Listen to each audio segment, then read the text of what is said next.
Inge, no se lo escucha.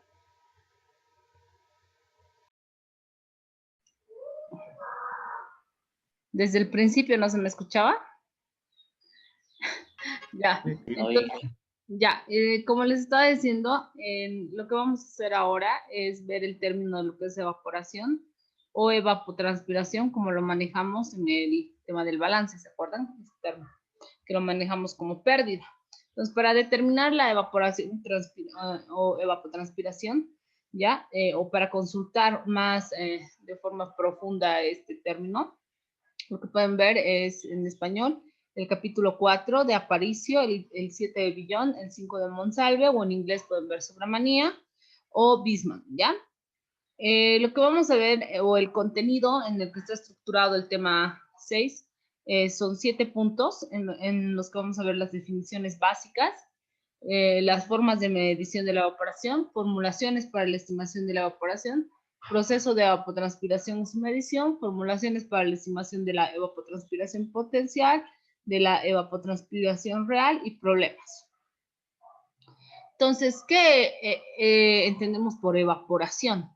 ¿No? ¿Qué es lo que entendemos nosotros cuando hablamos de este término? Entonces, nosotros entendemos la evaporación como ese proceso físico por el cual el agua cambia de estado líquido a estado gaseoso. Entonces, en el término, digo, en el balance, este término representa para nosotros pérdidas, ¿no? En el balance hidrológico. Por ejemplo, será una pérdida considerable, si me refiero al tema de volumen, 1 milímetro en un lago, por ejemplo, 1 milímetro de evaporación como pérdida significará mucho en términos de volumen, Ninfa. ¿Qué opinas tú? Yo creo que sí, ingeniera. Bueno, dependiendo del área. Ya, sí, está bien, es como dices, nosotros ese milímetro, que para nosotros puede significar nada, ¿no? Es un milimetrito, o sea, no pasa nada de agua que se pierde, pero si tú lo multiplicas en área, el volumen es bastante considerable, ¿no? Se puede decir que es un volumen que se pierde y que puede desequilibrar un sistema. Es lo que pasa en los lagos o en los embalses. Cuando diseñamos embalses tenemos que tomar muy en cuenta lo que es el tema de evaporación y en la cuenca la evapotranspiración también, para ver qué cantidad o qué volumen de agua se está perdiendo en estos términos. ¿Ya? Ahora,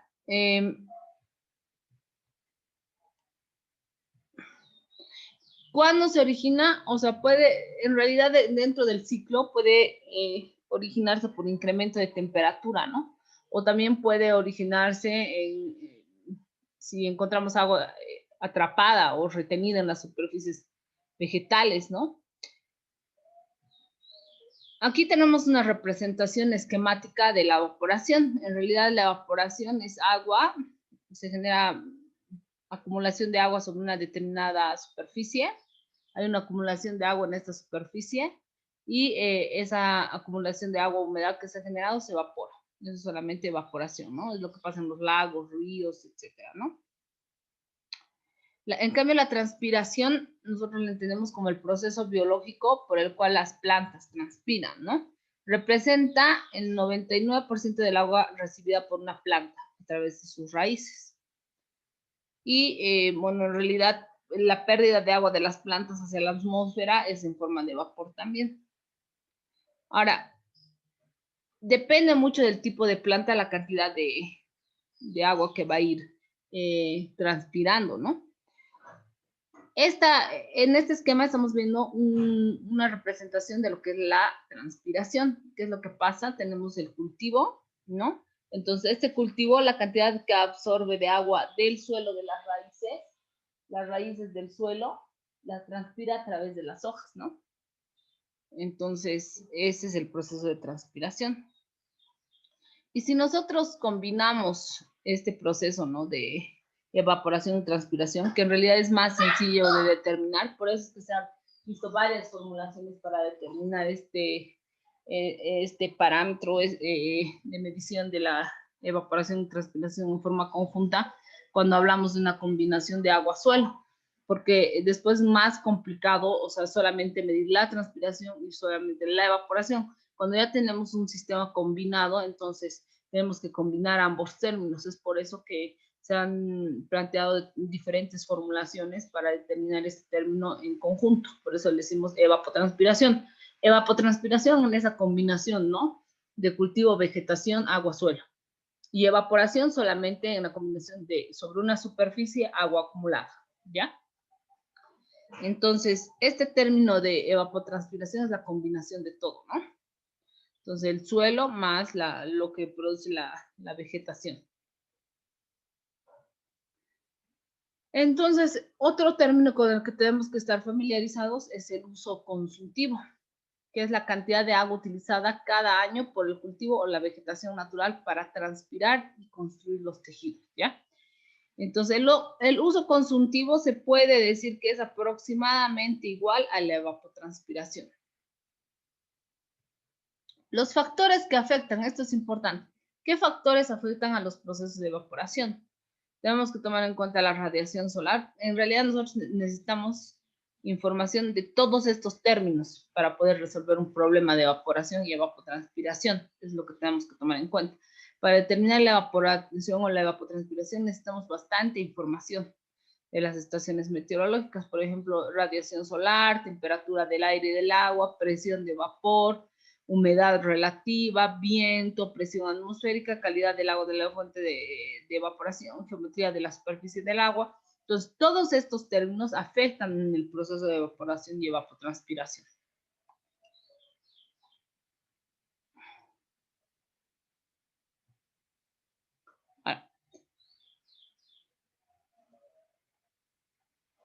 Dentro de lo que son los factores que afectan los procesos de evaporación, o sea, tenemos que tomar en cuenta que la radiación solar es el factor más importante, ¿ya? Para este término de evaporación y evapotranspiración. Es el término más importante, ¿ya? Y algunos otros factores que pueden afectar este proceso de evaporación y evapotranspiración son la latitud geográfica, la época del año, las horas del día, las condiciones de luminosidad. Son 4 subfactores que van a afectar a lo que es la radiación solar, ¿no ve? No es la misma, no se recibe la misma cantidad de radiación solar en el altiplano que en los llanos, ¿no ve? Entonces, va afectando lo que es la latitud, la época del año, las horas del día, las condiciones de nubosidad. ¿Cómo medimos la evaporación? Para medir la evaporación existe, bueno, es en realidad un proceso semicomplejo, se podría decir, porque hay muchas variaciones que pueden ser locales, ¿ya? Y que pueden afectar al valor que vamos a obtener nosotros. Entonces, no hay un proceso, o sea, que sea exacto, que nos dé valores exactos de evaporación y menos en condiciones en los que no se tiene una instrumentación adecuada, ¿no?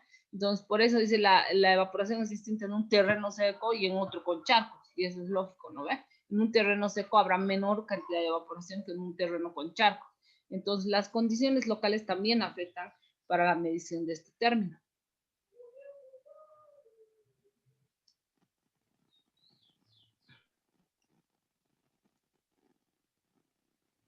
¿Qué formulaciones nosotros...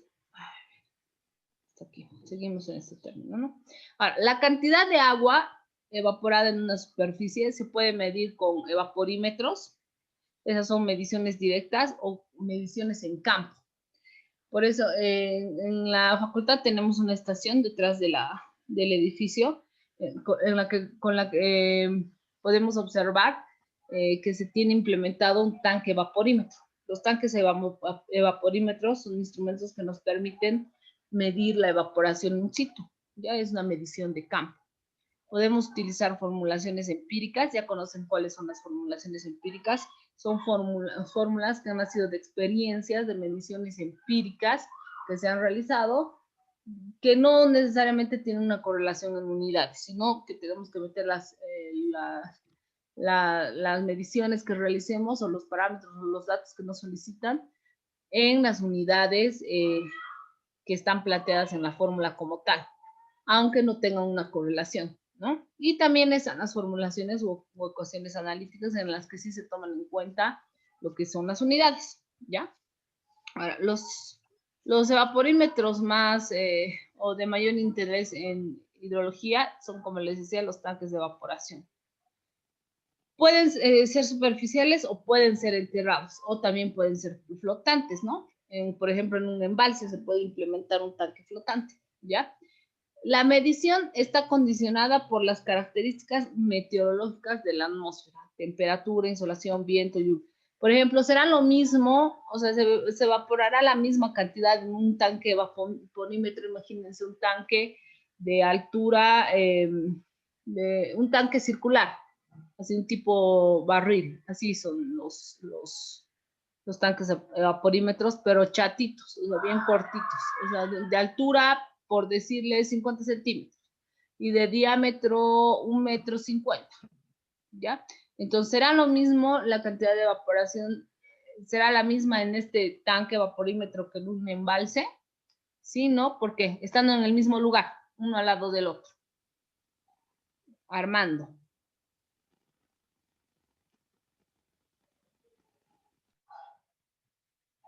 Chumacero. Armando. ¿Será lo mismo? Sí, Inge. ¿Será lo mismo?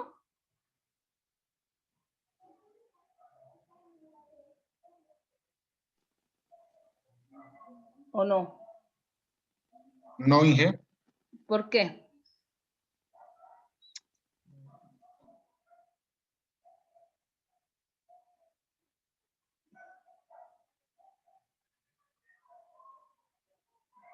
¿Por qué no?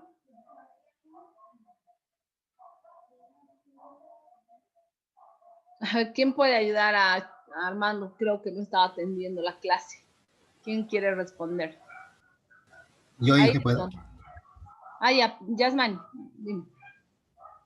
Dice Inge, había una condición antes, en un punto antes decía que también depende de la geometría de la superficie. Ya, Entonces, en ese caso, no sería igual. ya, muy bien, porque además que tenemos menor cantidad la temperatura se va a incrementar más rápido en el tanque, ¿no? Que en el embalse. Imagínense el volumen de agua que tenemos en el embalse y el volumen de agua que tenemos en el tanque evaporímetro. Está muy bien, Yasmani. Manda tu nombre al grupo, por favor.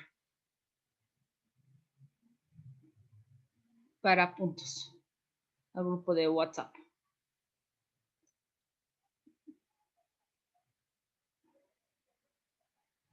Ahora, para determinar la evaporación mediante la implementación o obtención de datos de campo, implementando un tanque evaporímetro, por ejemplo, para controlar la evaporación de un embalse, ¿no? Entonces, podemos utilizar la ecuación que está planteada para estos tanques evaporímetros, en la que E sub L es igual a la evaporación de la superficie del agua, ¿ya? C sub P es el coeficiente reductor del tanque. Entonces, este coeficiente es el que ajusta para que más o menos podamos tener un aproximado a la realidad del embalse, ¿no? Y E sub T es la evaporación en el tanque, ¿ya? Entonces, E sub L es la evaporación de la superficie del agua, por ejemplo, puede ser del embalse. C sub P es el coeficiente reductor del tanque. Y E sub T es la evaporación en el tanque, ¿ya? Entonces, fíjense, al valor que nosotros determinamos del tanque, o sea, les voy a dar un ejemplo, todavía reducimos o minimizamos la cantidad que determinamos del mismo. ¿Por qué? Porque obviamente no va a ser la misma cantidad, no tenemos la misma profundidad que la del embalse, las condiciones, o sea, van a cambiar porque incluso la temperatura se incrementa más rápido en el tanquecito que en el embalse, ¿no? Entonces, lo que hacemos es al valor, les voy a compartir. ¿A qué se refiere con coeficiente reductor? Que, por ejemplo, tenemos aquí, ¿no?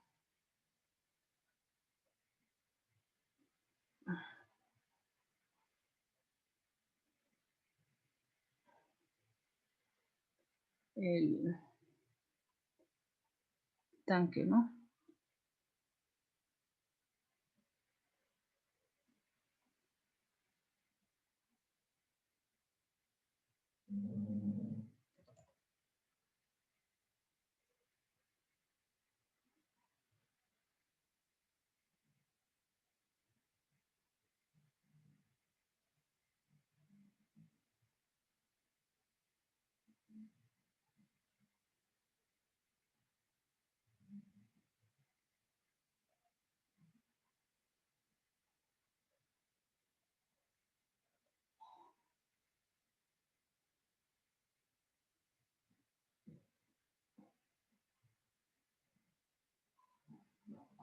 Bueno, disculparme.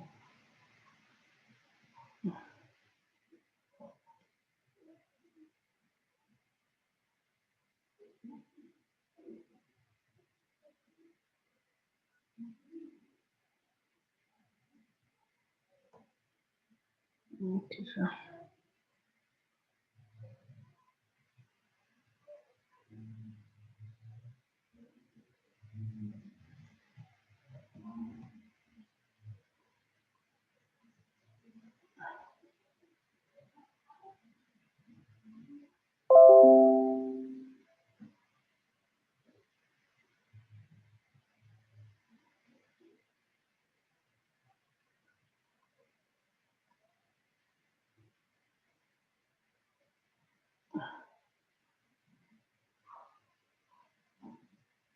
Este ya es el agua, ¿no? Este es el agua que estamos midiendo nosotros en el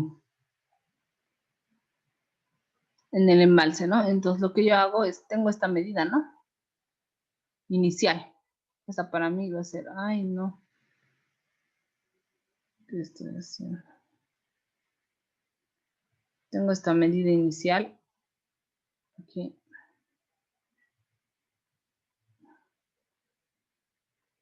Medida inicial o nivel inicial le ponemos, ¿no?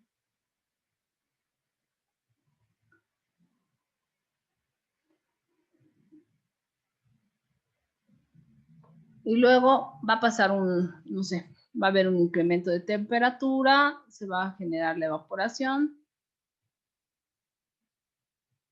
Se genera la evaporación, ¿no? Vamos a ir perdiendo. De evaporación estamos hablando en el tanque evaporímetro, ¿no? Estamos hablando de medición de la evaporación todavía, no de la evapotranspiración. ¿No? Vamos a tener esa pérdida. Aquí, ¿no? De repente ahora el nuevo nivel va a estar acá.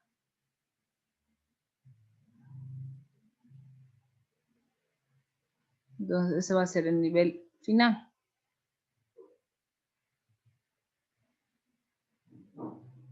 Y este es el delta, ¿no? Delta en altura que hemos perdido. Este delta en altura, esta medida, por decirles, pueden ser 5 centímetros. ¿Ya? Pero a estos 5 centímetros, por eso les decía, ¿será lo que realmente el embalse va a perder? O sea, de este nivel inicial, ¿no ve? Y este delta H, por ejemplo, van a ser 5 centímetros que se han perdido como lámina de infiltración. Se perderán los 5 centímetros en un embalse, digamos, o sea, macro, ¿no? Donde la temperatura es menor. Entonces, como decía su compañero, no. Entonces ahí es donde entra este coeficiente reductor de 0,60 a 0,80. Es decir, a este valor vamos a afectar por 0,60 o 0,80, ¿no? Dependiendo de algunas condiciones. A este valor le vamos a afectar por un coeficiente reductor. Entonces, nuestra medida en el embalse no serán 5 centímetros, sino serán esos 5 centímetros por ese coeficiente reductor para poder aproximarnos a la realidad. ¿Se entiende, no? ¿A qué se refiere con coeficiente reductor? ¿Sí? Sí. Ya. Este es, sí, dime. ¿Eso pasa porque se vuelve a precipitar el agua o por las condiciones del volumen del embalse? Las condiciones del volumen, por lo que pasa es que si comparamos, por ejemplo, ahorita, vamos a ver como si tuviéramos ese tanquecito, ¿no ve? Y ahorita si dibujamos aquí al ladito un embalse va a ser grande, pues, ¿no ve? O sea, agarramos y ponemos una, qué sé yo, aquí una presa, ¿no ve? Ay, no soy muy buena dibujando con esta pizarra gráfica, lo siento, digamos una presa, ¿no? Y aquí atrás se va a generar el embalse, ¿no? Aquí atrás, macro, digamos, ¿no? No sé de qué forma será el embalse. Sí, no sé. Pero eso todavía hacia lo profundo tiene un volumen, ¿no? Entonces, fíjate esta cantidad de agua comparada al tanquecito que implementamos ahí al lado en volumen, porque aparte es el vaso viene así, ¿no? Va a venir así, de esta forma, así, hacia aquí abajo, ¿no? Va a venir así, ¿no? Todo este volumen no va a ser la misma cantidad de volumen que de este tanque evaporímetro. Ahorita estamos viendo qué evaporación se genera en esta superficie, ¿no? En esta parte de aquí encima.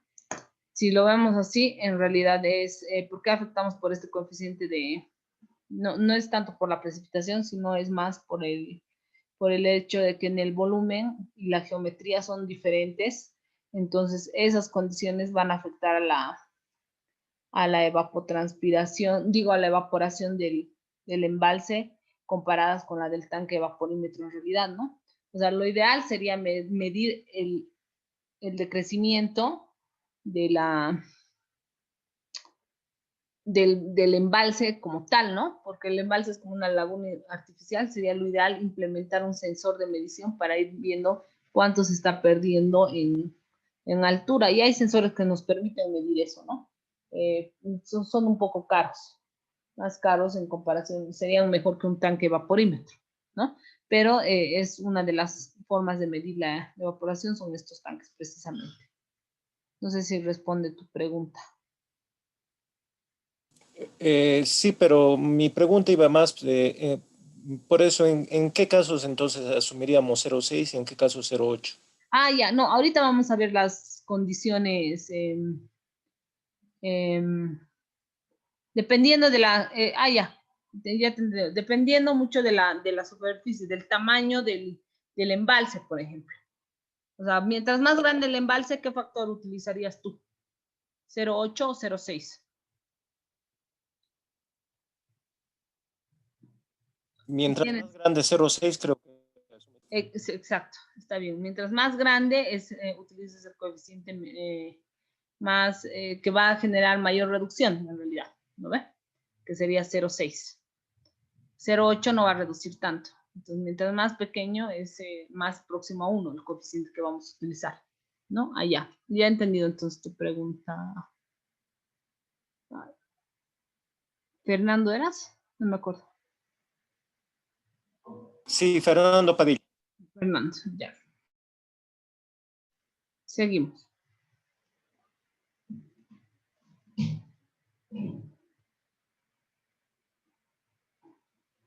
Por ejemplo, aquí estamos viendo, ¿no? Algunas, si quieren ustedes implementar, por ejemplo, es más barato implementar este tanque que implementar un sensor de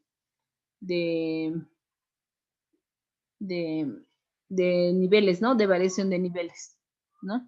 Entonces, esta altura inicial menos la altura final es la pérdida, ¿no? Ahora hay sensores que nos permiten medir esa variación si nosotros queremos cada minuto, cada 5 minutos, entonces no necesitamos un operador, pero el costo es más o menos aproximado de unos $1,000. Cada sensor es como el tamaño de un lápiz, se instala dentro del agua y pues ir midiendo qué columna de agua has ido perdiendo y así puedes tener la pérdida real, pero es más, si no tienes mucha plata, digamos, si tienes que implementar varios tanques evaporímetros en varios sectores, no tienes trata para implementar varios sensores, entonces puedes utilizar estos tanques que no son muy caros de elaborar, tienen ya medidas estándar, pero sí necesitas, o sea, un operario para que mida y una regleta, implementar una regleta para que alguien pueda ir determinando esto, ¿no? Incluso pueden ustedes mismos implementar su tanque vaporímetro en casa, ¿no? Y ver, o sea, qué cantidad se puede estar evaporando en ese sector. Estos son los tanques a vaporímetros, ¿no? Incluso estos tienen ya sus sensores, ¿no? En todo caso, yo recomendaría mejor comprar un sensor, ¿no? Bueno, un poco la desventaja de los sensores es que no a ver, la máxima resolución de medición que tienen es hasta de 5 milímetros. No miden, no hay sensores que te puedan medir pérdidas en milímetros. En cambio, aquí con regletas podríamos hacer eso todavía porque está a la vista, ¿no ve? Y no es tanta cantidad de agua la que podemos ir determinando. Esa sería la desventaja frente a los sensores, ¿no? Entonces, en todo caso, tendríamos que tener pérdidas significativas, no como un milímetro, sino lo mínimo que pueden determinar los sensores son 5 milímetros. Quizás esa sería una principal desventaja del sensor frente al tanque vaporímetro. Quizás lo ideal sería tener los dos, ¿no? De hacer una comparación. Inge, una pregunta. ¿Las dimensiones del tanque son de acuerdo a las dimensiones del embalse o No, son son únicas? como instrumentos estándar. ¿Son únicas Ya, entonces para...? son estandarizados. Ah, ya. Sí, son instrumentos estandarizados, tienen una medida estándar para esta ecuación, ¿no? Ujú. Ya, gracias, Y Inge. puedes encontrar, busca como tanques a vaporímetros en artículos científicos en Google Scholar, ¿no ve? Entras a Google Académico y vas a encontrar un montón de información si es que estás más interesada en la construcción de estos tanques. E incluso algunos tienen sensores de viento, porque el viento también es algo que afecta a la evaporación directamente, ¿no? Por ejemplo, de acuerdo a la Organización Mundial de Meteorología, se recomienda, por ejemplo, una red de estaciones de medición de evaporación de por lo menos una cada 30.000 kilómetros cuadrados en zonas áridas, una cada 50.000 kilómetros cuadrados en zonas húmedas y una cada 100.000 kilómetros cuadrados en zonas frías, ¿ya? Ahora, para estimar la evaporación existen fórmulas empíricas, ¿ya? Y fórmulas analíticas. Las fórmulas empíricas son, por ejemplo, la fórmula de Meyer, ¿ya? Esta fórmula de Meyer está basada en la presión de vapor saturado, es S, eso se van a acordar, presión de vapor saturado, y la presión de vapor real de aire, ¿ya? Están basados en estos dos términos. Estos dos términos los podemos obtener de la estación, ¿ya? O también los podemos obtener de tablas. Muchas veces tenemos esos datos en tablas, pero generalmente estos tienen que ser valores que obtengamos de estaciones meteorológicas, ¿no? O de la base de datos del CENAMI. U sub 9 es la velocidad a 9 metros por encima, la velocidad del viento a 9 metros por encima de la superficie del suelo. Es decir, por ejemplo, en las estaciones pluviométricas es muy común que el anemómetro esté instalado a 2 metros. Muchos métodos requieren esa velocidad de viento a 9 metros. Pero esta, la de Meyer, requiere la velocidad de viento en ese punto a 9 metros. No me estoy refiriendo a esto, ¿no?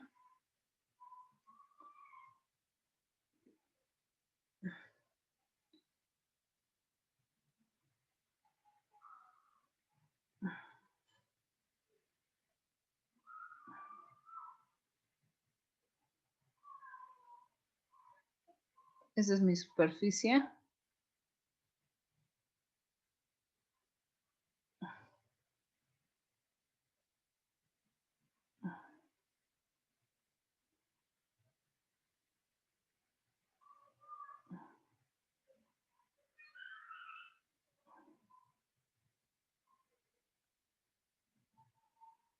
Entonces, este anemómetro,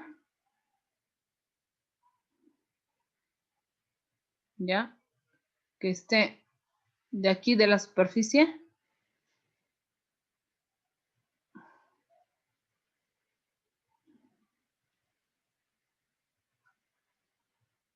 a 9 metros. Eso se refiere aquí. En las estaciones generalmente esto está instalado a 2 metros. Generalmente agarran y estacionan, ponen la estación. Está aquí, digamos, es como esto. Y aquí tiene su anemómetro. Está a 2 metros el anemómetro, ubicado de la superficie del suelo, ¿no? Esta es la superficie del suelo. De la superficie del suelo a 2 metros. Pero este método necesita que este anemómetro esté a 9, o sea, esta velocidad medida del viento esté medida a 9 metros. Entonces, para obtener esa medición, nosotros generalmente tenemos el dato de la medición a 2 metros. Para cambiar esa medida existe una fórmula, ¿ya? Que dice que la velocidad del viento... Inge, ¿por qué utilizan a 2 metros? ¿Es más exacto? No, muchos de los métodos, perdón, Angie, porque muchos de los métodos requieren uno de los métodos que es el más completo, que es el de Penman-Montier, que les voy a mostrar más adelante, este es el más completo y el que te da valores, se podría decir, más aproximados a la realidad. Sin embargo, necesita mucha información y muchas de las condiciones.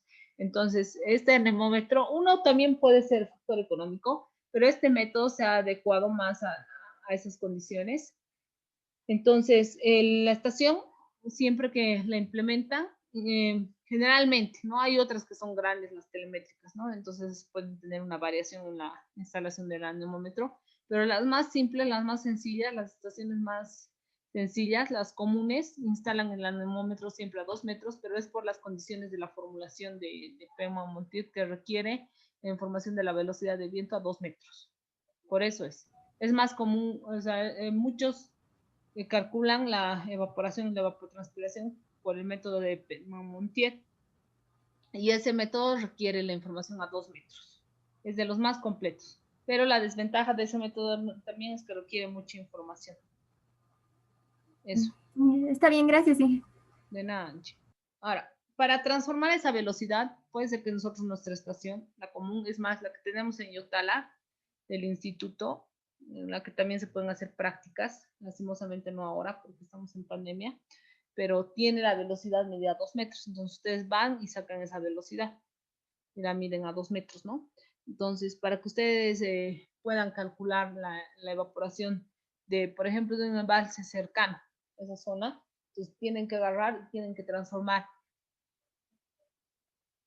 esa velocidad de 2 metros a una velocidad de 9 metros. ¿Y cómo hacemos eso? Con esta fórmula, ¿no? Una fórmula que nos permite hacer esa transformación, donde U sub H es la velocidad a cualquier altura desde la superficie y C es un constante de velocidad, ¿no? Y H es la altura de la altura a la que estamos buscando el dato, ¿no? Elevado a un séptimo.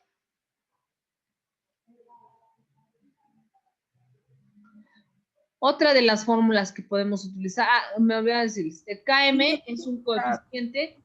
No se está viendo lo que está compartiendo, solo está en la pizarra. Ay.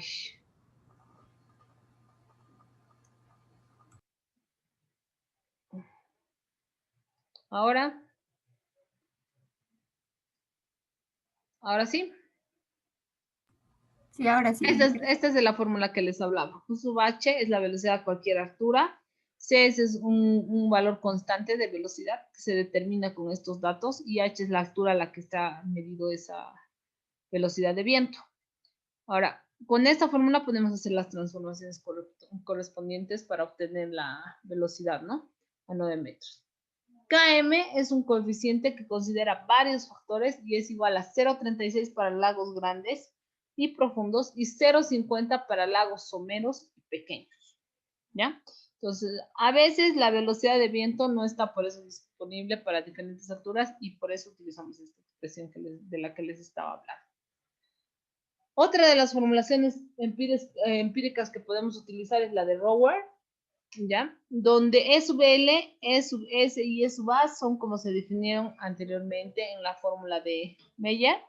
P sub A es la presión barométrica media, U sub 0 es la velocidad media de viento a nivel de superficie y puede ser tomada como la velocidad de viento a 0,6 metros de la superficie. Ahora, los métodos empíricos son esos, es decir, necesitamos meter los datos, fíjense, en las unidades en las que se nos solicita la información.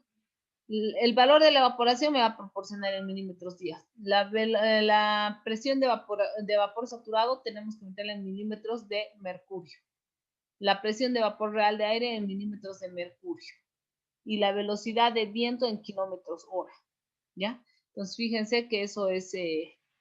eso va cambiando, ¿no?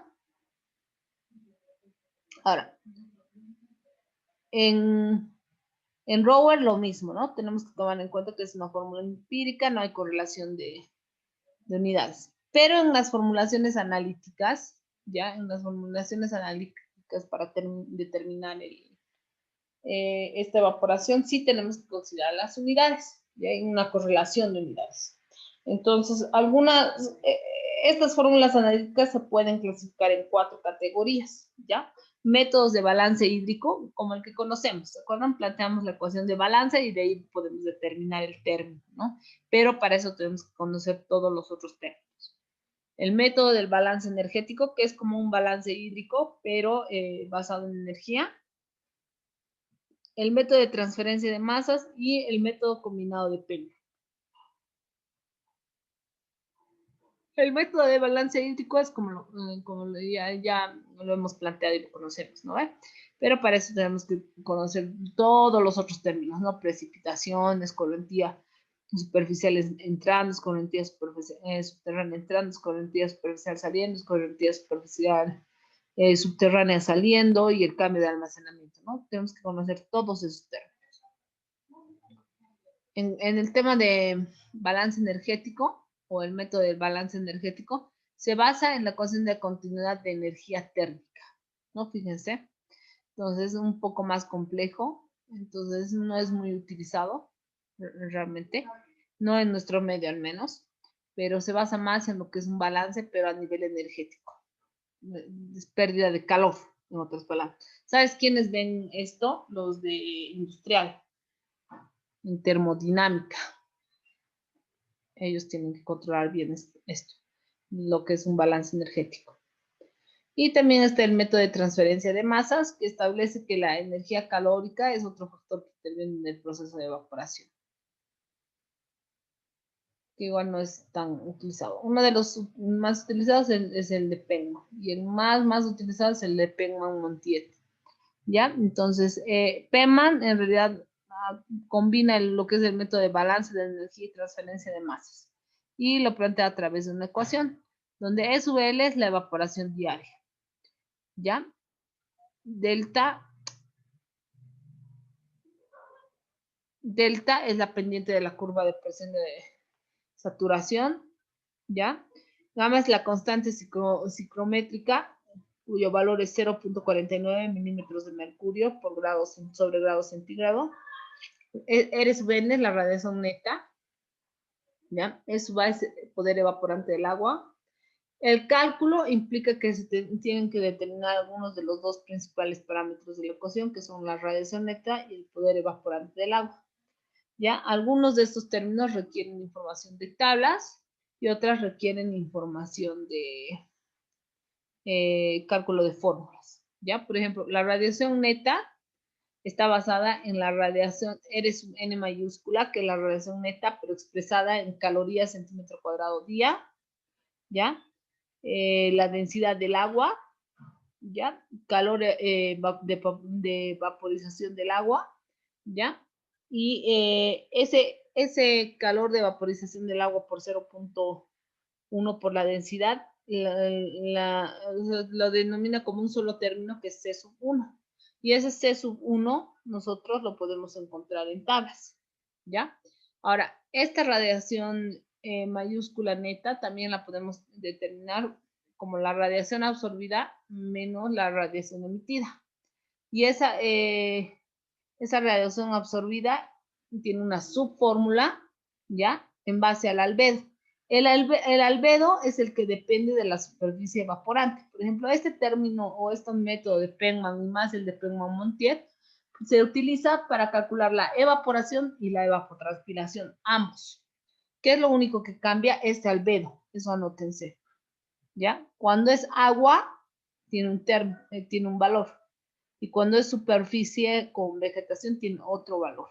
Entonces, lo único que va a cambiar es el albedo. Entonces, este método se puede utilizar para para calcular tanto la evaporación como la evapotranspiración. Solamente va a cambiar el albedo, ¿ya? Después, R sub E es la radiación emitida, ¿ya? R sub A, fíjense, tiene una subfórmula, y R sub I también tiene una subfórmula, fíjense, donde N es el número de horas de sol diarias y N mayúscula es el número máximo de horas. R sub A, fíjense aquí, es la radiación extraterrestre y se obtiene de tablas a partir de la latitud del lugar. Fíjense, hay varios términos que vamos a ir obteniendo aquí de tablas y de subfórmulas. O sea, todo esto es un proceso, fíjense, de subfórmulas y sacar información de tablas. ¿Y cómo funciona este método? El proceso es el siguiente. Primero obtenemos, o sea, para resolver un problema por el método de Penman, ¿ya? Lo que tenemos que hacer primero es obtener la información complementaria a partir de tablas. Necesitamos la radiación extraterrestre, el número de horas teóricas de sol, la constante que considera el calor latente de vaporización, la presión de vapor de saturación, el albedo, el parámetro delta gamma, ¿ya?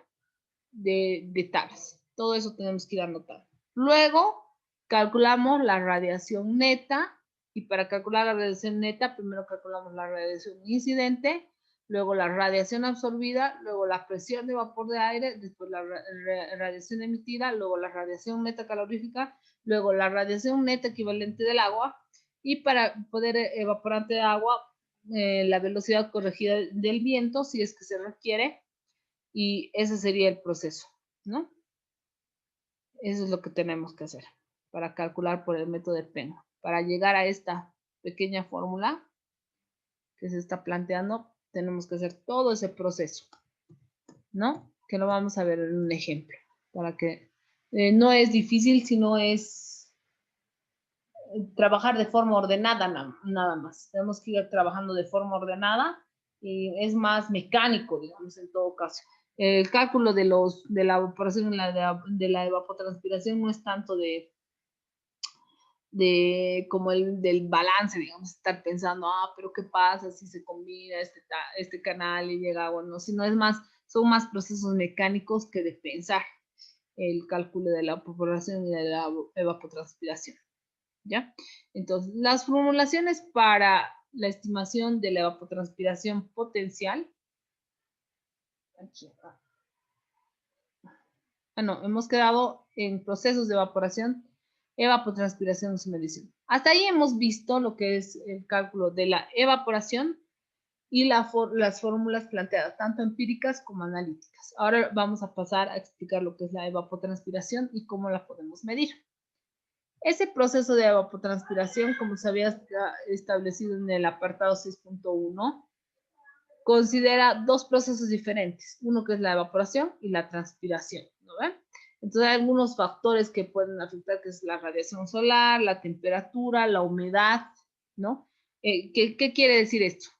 En función de la temperatura es que existe una relación estrecha, ¿no? Pero es más sencilla de medir. O sea, la temperatura tiene una relación estrecha con lo que es la radiación solar y es más sencilla de medir. Cuando hablamos de humedad, decimos que menos humedad es igual a más, implica más evaporación. O menos humedad implica más evaporación. ¿Cómo sería? Más humedad implica más evaporación o menos humedad implica más evaporación. Si tenemos un lugar menos húmedo. Más evaporación. Sí, así es, ¿no? Ahora, La presión atmosférica también implica que, por ejemplo, a menor presión, o es decir, a mayor altitud, ¿no? Tenemos más evaporación. En lo que se refiere al viento, si tenemos más viento, tenemos más evaporación, ¿no? La evaporación desde la lámina de agua libre influye el poder evaporante de la atmósfera, la salinidad del agua, la temperatura del agua, etcétera, ¿no? Ahora, la evaporación desde un suelo desnudo depende del poder evaporante de la atmósfera, el tipo de suelo.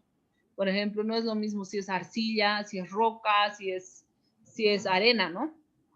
La transpiración va a depender mucho del poder evaporante de la atmósfera, del grado de humedad del suelo, el tipo de planta, variaciones estacionales, interanuales. Es una combinación de todo. Aquí en este esquema podemos ver los factores que afectan a la evapotranspiración, ¿no? Hay variables climáticas, hay factores de cultivo, ¿no? Manejo de condiciones ambientales. Entonces, todos estos factores combinados implican o afectan a lo que es la evapotranspiración. Ahora, cuando hablamos de evapotranspiración potencial, ¿a qué nos referimos? ¿Qué entienden por evapotranspiración potencial? ¿Y qué entienden por evapotranspiración real? Esos dos términos los tenemos que aprender bueno, un poco más. Hay otros términos también que son evapotranspiración de referencia. ¿Qué entienden por evapotranspiración potencial? ¿Será lo mismo que la evapotranspiración real? ¿Cuál será menor? ¿La evapotranspiración potencial será mayor? ¿La evapotranspiración real será menor? ¿Tendrán que ser iguales? ¿Qué entienden por evapotranspiración potencial?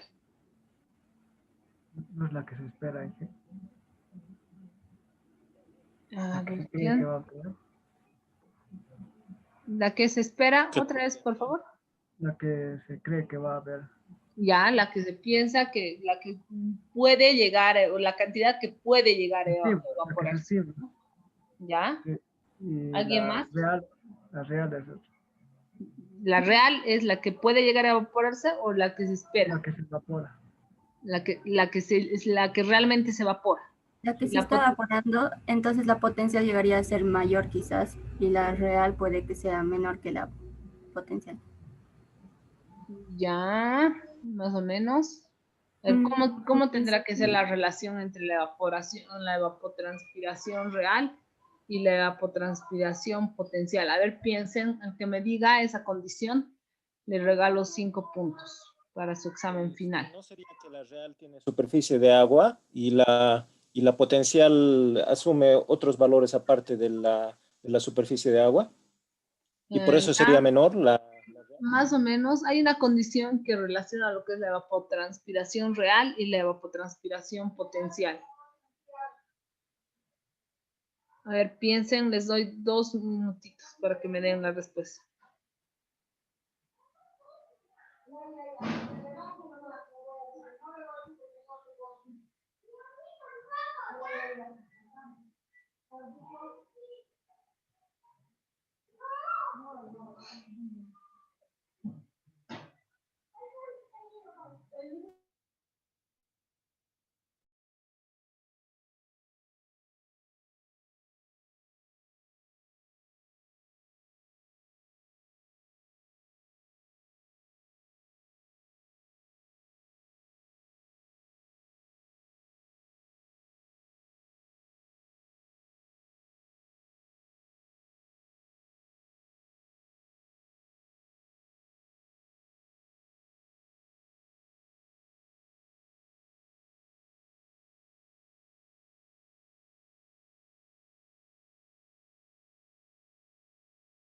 Inge.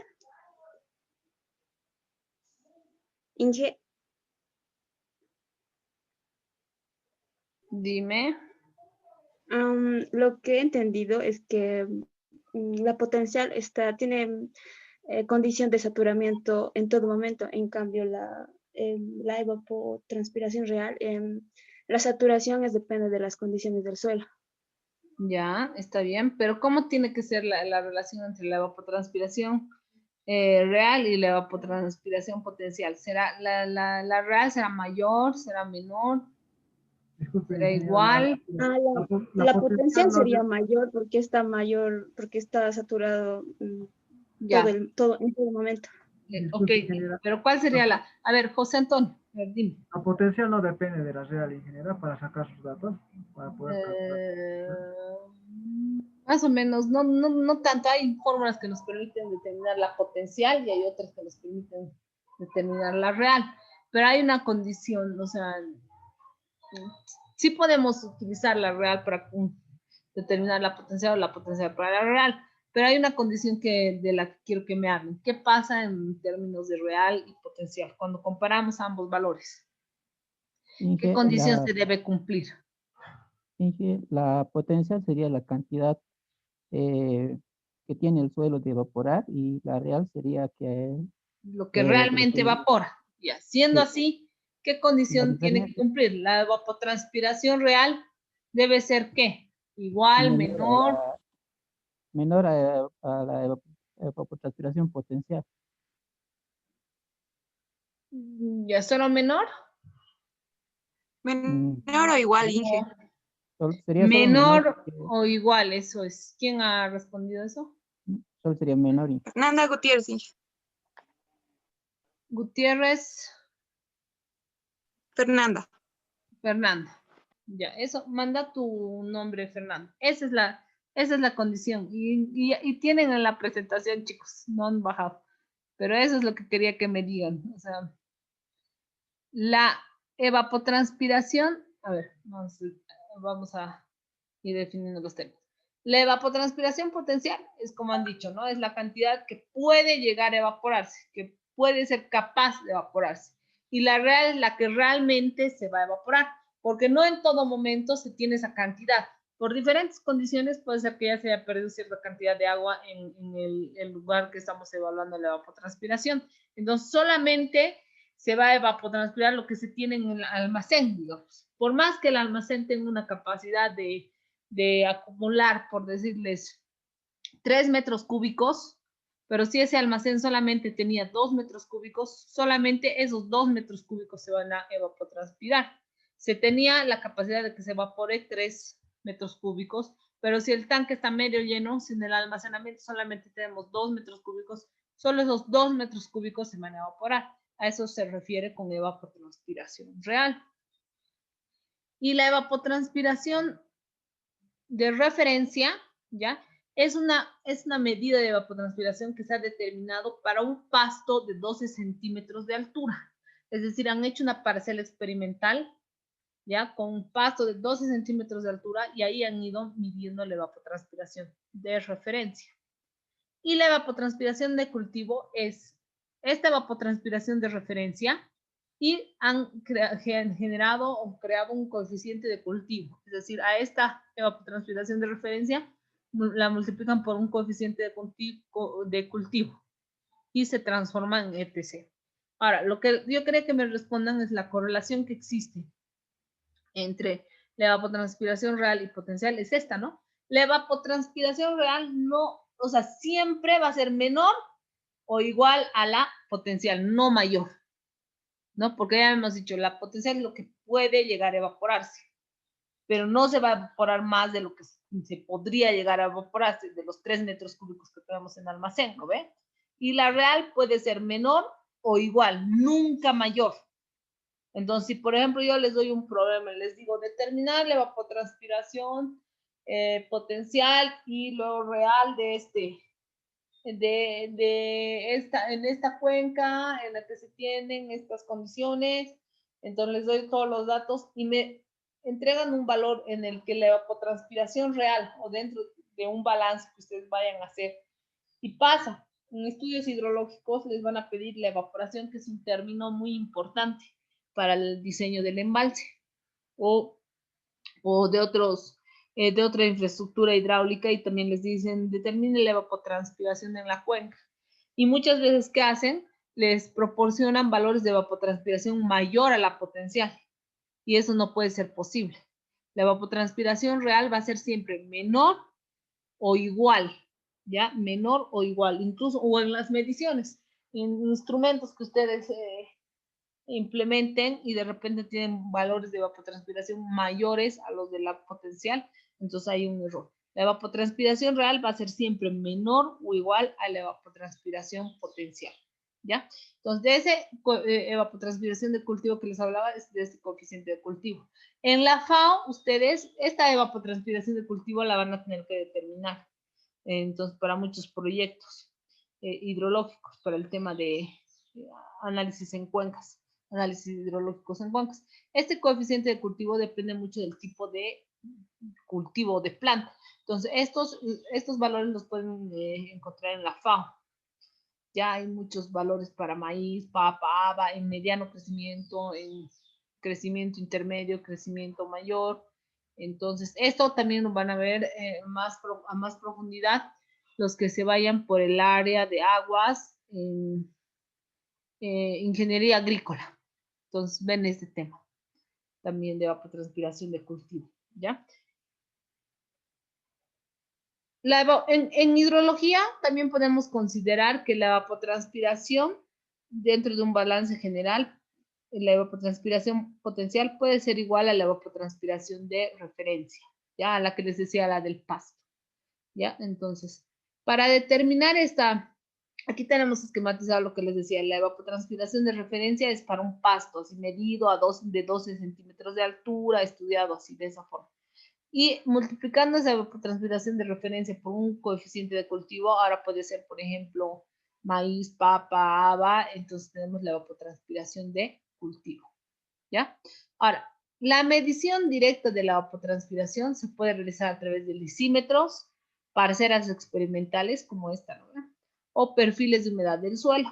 Ahora, todos se basan en la ecuación de balance hídrico para determinar esa evapotranspiración. Nosotros en el balance hídrico tenemos la evapotranspiración de referencia, ¿no? Y esa, para tener la evapotranspiración en el sector que estamos analizando, la tenemos que multiplicar por el coeficiente de cultivo.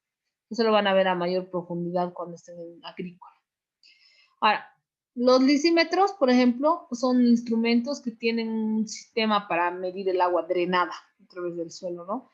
También la evapotranspiración se determina a través de un balance hídrico. Entonces, así se tiene que construir todo un sistema de implementación para ir midiendo la cantidad, ¿no?, de agua que se puede evapotranspirar. En parcelas experimentales se implementan como unas mini estaciones donde están midiendo, fíjense, radiación solar, velocidad del viento, entonces todos esos datos que nosotros necesitamos, ¿no? Lo malo es que las aguas pueden, o sea, los datos pueden verse en las parcelas experimentales, pueden verse afectados por resultados, por procesos de agua subterránea, ¿no? O subsuperficiales. También se pueden utilizar perfiles de humedad, ¿no? Entonces, ¿en qué se basan estos perfiles de humedad para determinar esas mediciones? Que el intervalo o el perfil del suelo no existen aportaciones ni salidas, ¿no? Es como un tipo de ecuación de balance también, ¿no? Ahora, ¿qué formulaciones existen para la estimación de la evapotranspiración potencial? Estas formulaciones para la estimación de la evapotranspiración potencial ya son utilizadas por la falta de datos. O sea, generalmente no podemos medirla real por la falta de información, es muy complejo, ¿ya? Entonces, por la falta de datos se han generado fórmulas que nos permiten determinar la evapotranspiración potencial, ¿ya? Ahora, existen gran cantidad de ecuaciones empíricas y analíticas para medir esta evapotranspiración potencial o de referencia, ¿ya? Y algunas son solamente válidas para condiciones climáticas determinadas y agronómicas específicas, ¿ya? Entonces, no se puede siempre aplicar a todas las condiciones, ¿no? Tienen que cumplir ciertas condiciones. Ahora, las más completas, en lo que se refiere a formulaciones analíticas, son las que están basadas en el balance energético y transferencia de masas. Estamos hablando de la de Penman-Montiel. Este método combinado de Penman-Montiel es básicamente el mismo del de Penman y está afectado por unos términos más, pero es prácticamente lo mismo. Y las ecuaciones empíricas que existen, si bien son más sencillas de aplicar, pero aparte de que requieren información, no necesariamente te dan los valores más exactos porque son formulaciones empíricas que se han desarrollado en otros medios y con otras condiciones, ¿no? Pero a veces cuando no hay más, entonces tendemos a utilizar estas fórmulas, que son la de Thornway, Jensen, Hayes, Hargreaves, Blaney, Criddle, Turk, etcétera, ¿no?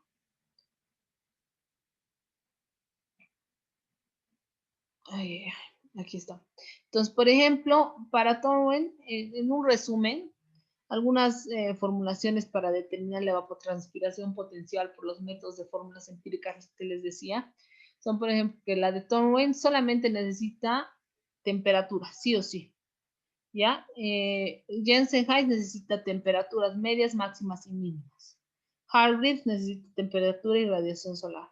Blaney-Criddle necesita temperatura, Turk necesita temperatura y horas reales de sol, y Penman necesita temperatura, horas reales de sol, velocidad de viento, humedad relativa, y por tablas se obtienen otros parámetros. Fíjense, entonces aquí hay una como pequeña tabla para ver qué información más o menos requieren para cada uno de los métodos. Yo encontré una planilla de cálculo de Excel, pero que hay que revisarla, hay que validarla de forma manual, donde nos permite sacar la evapotranspiración potencial por todos estos métodos. Entonces, tú vas metiendo los datos de tu estación. Si tienes, por ejemplo, temperatura y radiación solar, te puedes sacar estos 3 métodos, ¿no? O hasta Blaney-Criddle también. Si tienes horas de sol, también te lo puede calcular por Turk. Y si tienes todos estos datos, te puede calcular Penman, Turk, Blaney, Hargreaves, Jensen, Hayes y Thornway, ¿no? Entonces, la fórmula de Penman es como la que hemos visto en el anterior caso. Solamente varía, por eso solamente varía lo que es el albedo, como les había dicho. El albedo es lo que varía, ¿no? Por ejemplo, para un valor de acuerdo al tipo de cobertura, va a variar en lo que sea evaporación o evapotranspiración potencial, ¿ya? Solamente varía el albedo, ¿ya? A ver si puedo abrir aquí para mostrarles.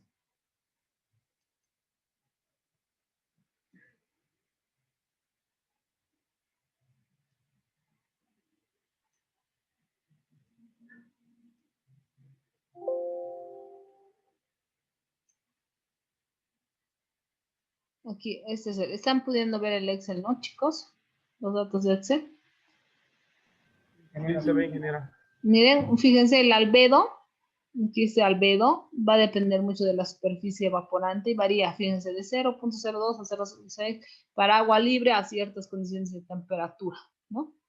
Entonces, por ejemplo, cuando es césped verde, cuando son zonas urbanizadas, entonces lo único que va a cambiar, fíjense, para que se vuelva evaporación o evapotranspiración, va a ser el albedo.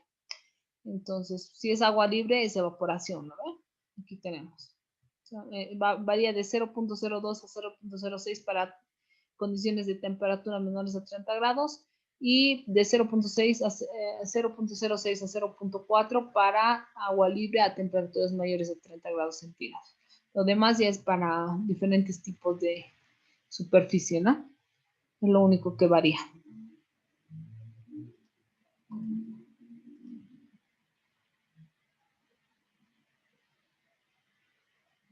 Ay, ¿dónde estamos? Ya me pasó. ¿No? Ahí está. ¿No? Es como les decía, el albedo. Y Penman-Montiel, que es el método modificado de Penman, ¿ya? Entonces fue establecido o cambiado en 1998 por la FAO, ¿ya? Para la estimación de la evapotranspiración real de referencia. No, evapotranspiración de referencia. Considera la resistencia del cultivo, entonces es prácticamente la misma que la de Penman-Montiel, solamente que tiene ciertas variaciones, ciertos términos, ¿no? Este delta, fíjense, y esta gamma. Después es prácticamente lo mismo. Toma en cuenta los mismos valores, prácticamente, ¿no? Y es también un proceso. muy similar al de Penguin Montiel. Vamos calculando por partes. Vamos a hacer en los ejemplos, van a poder aplicar mejor las fórmulas. ¿Ya? Entonces el Thornwind, por ejemplo, es simplemente toma en cuenta el número de días del mes, número de horas reales de sol en función de la latitud, la constante que contempla dos variables, etcétera, ¿no? Y Thornwind, aquí está, que toma esta A es a través de una fórmula, ya que es un exponente, y también a través de una fórmula que está basada en la temperatura. ¿Ya? Ay, que no se me pase. Y sub J es, viene precisamente de esa relación de la temperatura, ¿no? De sub J. Jensen-Hikes, que también se basa en una constante C sub T, ¿ya? La radiación incidente, ¿ya? El número de horas de sol, esa C sub T que está en función de la altitud del lugar. Fíjense, aquí hay presión de vapor máxima en Jensen-Hikes, toma en cuenta todos esos valores. Hargreaves, que también toma en cuenta, si se dan cuenta, todas estas formulaciones empíricas están basadas en lo que es radiación, evaporación de saturación del suelo, de vapor de aire, temperatura, altitud, son todos, y radiación, ¿no? Son todos esos términos, número de horas de sol reales, número de horas de sol medidas. Entonces, fíjense, son datos que tenemos que ir sacando de tablas, ya sea de tablas o de la información de la estación, ¿no? O que podemos determinar por fórmulas o subfórmulas que podemos utilizar en ese proceso. Brandt-Criddle, que también está planteada de esa forma, y Turk. Son todas esas ecuaciones que vamos a ir utilizando en los ejemplos, ¿ya? Entonces, en los ejemplos donde se ve mejor cómo estamos utilizando las fórmulas. Y la evapotranspiración real, ¿ya? Que es el principal factor que determina la evaporación, esta evapotranspiración real, es la humedad del suelo, ¿ya? Entonces, cada suelo puede retener agua como capacidad de retención específica. Para determinar esta evapotranspiración real también existen algunas fórmulas. Bueno, antes de ver las fórmulas, estudiamos un poco las subzonas o zonas que se toman en cuenta para estudiar esta variación en el suelo. Una es que la subzona de evapotranspiración, ¿ya? Fíjense, se puede subdividir este perfil de suelo en esta zona de evapotranspiración, en la subzona intermedia o la subzona capilar, ¿ya? Entonces, esa subzona capilar se refiere a la superficie freática. La superficie freática es la superficie o el nivel del acuífero o agua subterránea. La zona intermedia, que está entre la zona capilar, que es la antecedente a la zona freática, ¿no ve? Y que está por debajo de la zona de evapotranspiración, es a veces inexistente. Puede ser que directamente pasemos de la subzona de evapotranspiración directamente a la subzona capilar y luego directamente la saturada. Eso depende mucho de la profundidad del acuífero, por ejemplo. Si son acuíferos someros, muchas veces esta subzona capilar está unida a la subzona de evapotranspiración, ¿no? Ahora, el contenido de humedad en el suelo depende del grado de humedad, de la capacidad de campo, el punto de marchitez, el agua utilizable de las plantas. Y para la evapotranspiración real existen algunos métodos que se pueden utilizar, como el balance del suelo, ¿ya? El balance hídrico del suelo, el método de Thornwind-Mather, o algunos métodos empíricos como el de Turk, Budico y otros, ¿ya? Entonces, esos métodos también vamos a ver. El método de Thornwind-Mather consiste en establecer mensualmente los parámetros de precipitación. Entonces, para esto necesitamos datos de precipitación mensual, evapotranspiración potencial mensual, la diferencia entre la precipitación y la evapotranspiración potencial mensual, ¿ya? Tiene que cumplir estas condiciones. Entonces, en los meses secos, la precipitación menos la evapotranspiración potencial va a ser menor a 0. Y en meses húmedos, la precipitación menos la evapotranspiración va a ser mayor a 0. Entonces, el almacenamiento o reserva puede aumentar cuando la evapotranspiración es mayor a la evapotranspiración y disminuye en caso contrario, ¿no? Entonces, se tienen que ir cumpliendo estas condiciones. Y eso lo vamos a entender mejor haciendo el ejemplo. ¿Ya? Eso es a lo que tenemos que llegar. Esa gráfica es la gráfica se puede decir, de balance de agua. Es un método de balance de agua en realidad para ver excedentes y déficits de agua. ¿Ya? Y el método de Turk es simplemente una ecuación empírica, ¿ya? Basada en lo que son datos de precipitación y temperatura, ¿ya? Él es un término que está en función de la temperatura media del mes. Y el método de Búdico también se basa en la evapotranspiración potencial, ¿ya? Y la precipitación media mensual.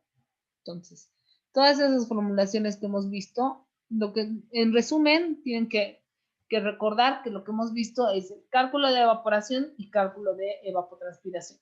Para la evaporación existen fórmulas empíricas y analíticas. Y para la evapotranspiración potencial también, ¿no? Existen fórmulas empíricas y fórmulas analíticas. El método más completo, se puede decir, pero que requiere mayor información, es el de Penman-Montiel, ¿ya? Entonces, otro dato importante que tienen que recordar del tema es que la evapotranspiración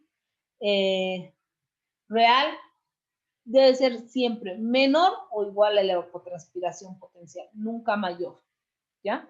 Entonces, otras condiciones que tienen que recordar, que todos los métodos están basados ya sea en información de temperatura, radiación solar, fíjense, necesitamos bastante información, ¿no? Principalmente en temperatura, si se da cuenta, ¿no? Después, ¿qué más es importante que puedan recordar para que luego podamos pasar a los problemas? Sí, eso. Que la de Penman-Montiel se puede utilizar tanto para calcular la evapotranspiración potencial como la evapotranspiración, como la evaporación va a depender siempre de lo que es el albedo, ¿ya? Ahora, la evapotranspiración de referencia es igual a la evapotranspiración potencial, ¿ya? En el tema de balance, lo que nosotros vemos es una evapotranspiración de referencia o potencial, y para llevarla real o lo que es el cultivo, tendríamos que afectarla por el coeficiente de cultivo, ¿no? Entonces, eso es, chicos, lo que tenemos que recordar. Para el jueves vamos a hacer directamente todos los problemas. Vayan recordando eso. Les voy a pasar ahorita los datos de Excel que van a requerir, ¿ya? Bueno, son tablas en realidad que necesitan utilizar ustedes para el problema, para algunos de los problemas que vamos a ir resolviendo. ¿Ya? Entonces les voy a pasar eso, no sé, ¿lo subo al de campus o al grupo de WhatsApp? Al grupo. Al grupo, ¿no? Para que lo puedan descargar directo. Voy a subir todo esto directamente al grupo y vamos a ir resolviendo los problemas, ¿ya? Entonces nos veríamos directamente. Con respecto al segundo parcial, chicos, no he revisado todavía. Hoy voy a revisar los exámenes. Espero que les haya ido bien. ¿Cómo les ha ido? Ingeniero, ahora el procedimiento. Sí, voy a subir el solucionario. Al final, Disculpa una consultita. Dígame.